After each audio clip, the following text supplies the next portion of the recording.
Bapak, Ibu, dan Saudara yang dikasihi Tuhan dan yang mengasihi Tuhan Yesus Kristus, berjumpa kembali dalam program kegiatan yaitu Gerakan Gemar Membaca Alkitab.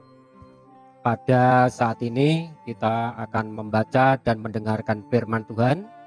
Namun sebelumnya mari kita berdoa. Tuhan Allah Bapa kami, yang kami puji dan kami sembah di dalam Tuhan kami Yesus Kristus. Puji syukur kami naikkan kehadirat-Mu ya Tuhan, atas anugerah dan penyertaan-Mu hingga saat ini kami boleh sukacita dan damai sejahtera karena semuanya adalah anugerah-Mu yang luar biasa. Dan saat ini Tuhan, siapkan hati pikiran kami untuk membaca dan mendengarkan firman-Mu, agar apa yang kami dengarkan boleh menjadi berkat bagi kehidupan kami. Terima kasih Tuhan Yesus, berfirmanlah, kami siap untuk mendengar. Di dalam nama Tuhan Yesus Kristus kami berdoa. Haleluya, amin. Firman Tuhan pada bacaan hari ini adalah diambil dari Injil Markus pasal 15 ayat 1 sampai dengan 47 yang demikian bunyi firman-Nya. Pagi-pagi benar imam-imam kepala bersama tua-tua dan ahli-ahli Taurat dan seluruh mahkamah agama sudah bulat mupakatnya. Mereka membelenggu Yesus lalu membawanya dan menyerahkannya kepada Pilatus. Pilatus bertanya kepadanya, "Engkaukah raja orang Yahudi?" Jawab Yesus, "Engkau sendiri mengatakannya."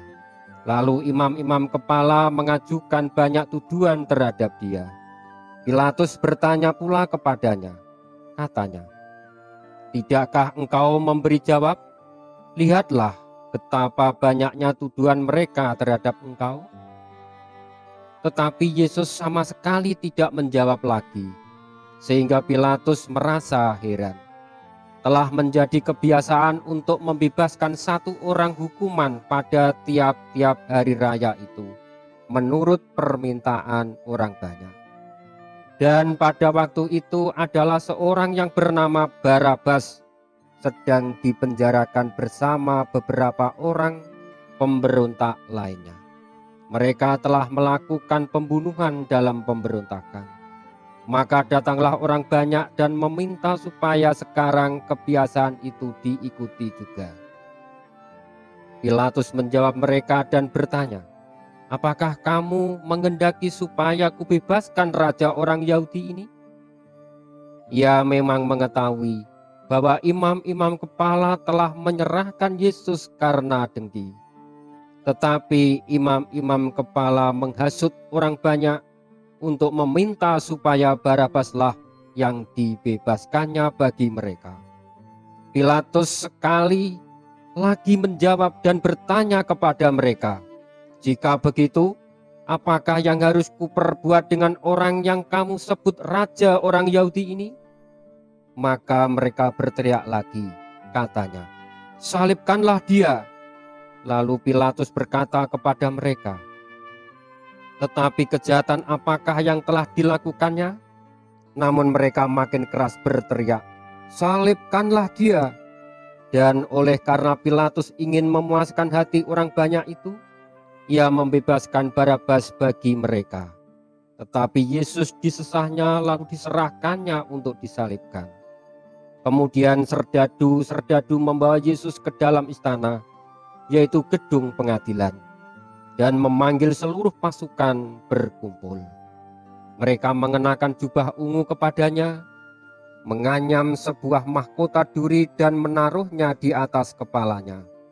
Kemudian mereka mulai memberi hormat kepadanya, katanya, "Salam, hai raja orang Yahudi."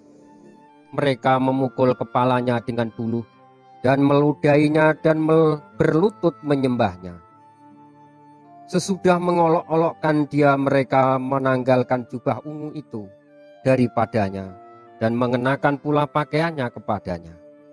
Kemudian Yesus dibawa keluar untuk disalibkan. Pada waktu itu lewat seorang yang bernama Simon, orang Kirene. ayah Alexander dan Rufus, yang baru datang dari luar kota, dan orang itu mereka paksa untuk memikul salib Yesus. Mereka membawa Yesus ke tempat yang bernama Golgota, yang berarti tempat tengkorak. Lalu mereka memberi anggur bercampur mur kepadanya, tetapi ia menolaknya. Kemudian mereka menyalibkan dia, lalu mereka membagi pakaiannya dengan membuang undi atasnya untuk menentukan bagian masing-masing. Hari jam 9 ketika ia disalibkan, dan alasan mengapa ia dihukum disebut pada tulisan yang terpasang di situ, Raja orang Yahudi.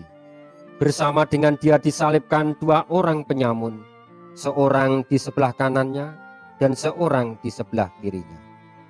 Demikian genaplah nas Alkitab yang berbunyi, ia akan terhitung di antara orang-orang durhaka, orang-orang yang lewat di sana menghujat dia, dan sambil menggelengkan kepala mereka berkata, hai engkau yang mau merubuhkan bait suci dan mau membangunnya kembali dalam 3 hari, turunlah dari salib itu dan selamatkan dirimu. Demikian juga imam-imam kepala bersama-sama ahli Taurat mengolok-olokkan dia di antara mereka sendiri, dan mereka berkata, orang lain ia selamatkan, tetapi dirinya sendiri tidak dapat ia selamatkan. Baiklah Mesias, Raja Israel itu, turun dari salib itu, supaya kita lihat dan percaya. Bahkan kedua orang yang disalibkan bersama-sama dengan dia mencela dia juga. Pada jam 12, kegelapan meliputi seluruh daerah itu dan berlangsung sampai jam 3. Dan pada jam 3 berserulah Yesus dengan suara nyaring, Eloi, Eloi, lama sabachthani, yang berarti, Allahku, Allahku, mengapa engkau meninggalkan aku? Mendengar itu beberapa orang yang berdiri di situ berkata, lihat, ia memanggil Elia. Maka datanglah seorang dengan bunga karang, mencelupkannya ke dalam anggur asam, lalu mencucukkannya pada sebatang buluh, dan memberi Yesus minum serta berkata, baiklah kita tunggu dan melihat apakah Elia datang untuk menurunkan dia. Lalu berserulah Yesus dengan suara nyaring dan menyerahkan nyawanya. Ketika itu tabir bait suci terbelah 2 dari atas sampai ke bawah. Waktu kepala pasukan yang berdiri berhadapan dengan dia melihat matinya demikian, berkatalah ia, sungguh orang ini adalah anak Allah. Maka ada juga beberapa perempuan yang melihat dari jauh, di antaranya Maria Magdalena, Maria ibu Yakobus muda, dan Yoses, serta Salome. Mereka semuanya telah mengikut Yesus dan melayaninya waktu ia di Galilea. Dan ada juga di situ banyak perempuan lain yang telah datang ke Yerusalem bersama-sama dengan Yesus. Sementara itu hari mulai malam, dan hari itu adalah hari persiapan, yaitu hari menjelang Sabat. Karena itu Yusuf, orang Arimatea, seorang anggota majelis besar yang terkemuka, yang juga menanti-nantikan kerajaan Allah, memberanikan diri menghadap Pilatus dan meminta mayat Yesus. Pilatus heran waktu mendengar bahwa Yesus sudah mati. Maka ia memanggil kepala pasukan dan bertanya kepadanya, apakah Yesus sudah mati? Sesudah didengarnya keterangan kepala pasukan, ia berkenan memberikan mayat itu kepada Yusuf. Yusuf pun membeli kain lenan. Kemudian ia menurunkan mayat Yesus dari salib dan mengapaninya dengan kain lenan itu. Lalu ia membaringkan dia di dalam kubur yang digali di dalam bukit batu. Kemudian digulingkannya sebuah batu ke pintu kubur itu. Maria Magdalena dan Maria ibu Yoses melihat di mana Yesus dibaringkan. Demikian pembacaan firman Tuhan, kiranya menjadikan berkat bagi kita semua. Amin.